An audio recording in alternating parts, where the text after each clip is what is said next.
Isn't it a shame that in our day, such things as the day of the Lord, the end, the second coming, the parousia, have all become wholly owned subsidiaries of the entertainment industry, or perhaps the trade in stock of people so far off their rockers that they defy the very definition of laughingstock? It's either startling computer graphic imagery fueled by supercomputers and millions of dollars, or pamphlets handed out by a guy wearing a sandwich board on the corner screaming out, "The end is near." And all of that is truly a shame, because it makes serious discussion of these realities so much harder for us. It's also a shame that the second coming has become a mere punchline, because celebrating the first coming has also become something more about special seasonal sales, shopping bags, and Santa hats than about the arrival of the Messiah for the first time in a stable so long ago. The ways we talk about, look forward to, and celebrate the coming of Christ, both the first and the second coming, needs some serious attention by people of faith.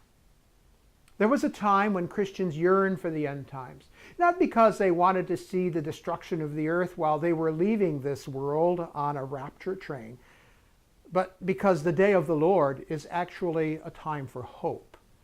It's a day when all the wrongs of the world are set right. The day when evil and genocide and murder and oppression, poverty and injustice and abuse and addiction, when all these forces of darkness get their final notice right before being drowned out by the light and the justice of God. Because the day of the Lord, the day of judgment, is a sweet victory for those who have been forgiven of everything that they would and should have been judged for.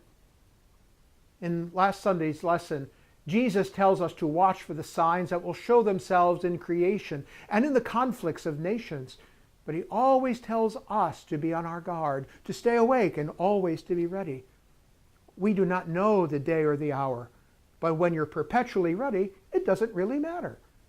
We're to live our lives in a perpetual state of readiness, ready for Christ's coming, on a cloud rolled black like a scroll, or in a manger mild and wrapped in swaddling clothes. When Jesus comes into the world, things happen. Things change.